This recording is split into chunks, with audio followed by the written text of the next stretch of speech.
ঢেঁড়স স্থায়ীভাবে পরিচিত, অনেকে একে দর্শা, ঢেঁড়স, ভেন্ডি বা ওকরা বা লেডি ফিঙ্গার নামেও চেনে।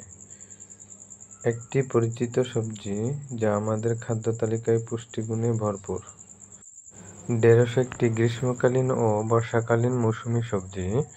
সাধারণত মার্চ থেকে অক্টোবর মাস পর্যন্ত এই সবজির চাষ ভালো হয়। বেশি গরম ও আর্দ্রতা পরিবেশে এটি ভালোভাবে ঢেঁড়স বেড়ে ওঠে। এটি উষ্ণ ও ট্রপিক্যাল আবহাওয়ায় ভালো জন্মে। ঢেঁড়সের উপকারিতা।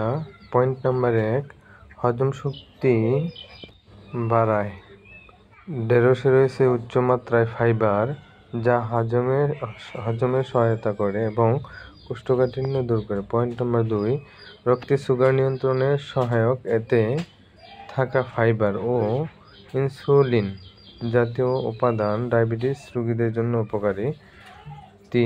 পয়েন্ট নাম্বার 3, ওজন নিয়ন্ত্রণে সাহায্য করে। ক্যালোরি ও উচ্চ ফাইবারযুক্ত হওয়ায় ওজন কমাতে সাহায্য করে ঢেঁড়স। পয়েন্ট নাম্বার 5, ঢেঁড়স ত্বক ও চুলের জন্য ভালো। এতে থাকা ভিটামিন এ, সি ও অ্যান্টিঅক্সিডেন্ট ত্বক উজ্জ্বল করে এবং চুল মজবুত রাখে। Point number 5, immunity.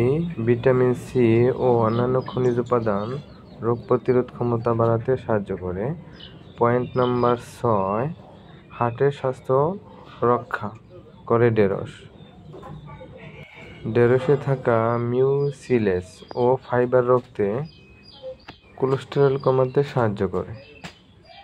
বিশেষ পরামর্শ: রান্নার সময় অতিরিক্ত তেল বা মশলা না দিলে এর পুষ্টিগুণ বজায় থাকে। কচি ঢেঁড়স বেছে রান্না করলে স্বাদ ও গুণাগুণ বেশি পাওয়া যায়। আরও পরামর্শ পেতে ইউটিউব চ্যানেলটি সাবস্ক্রাইব করতে ভুলবেন না। পাশাপাশি বেল আইকনে ক্লিক করে রাখুন।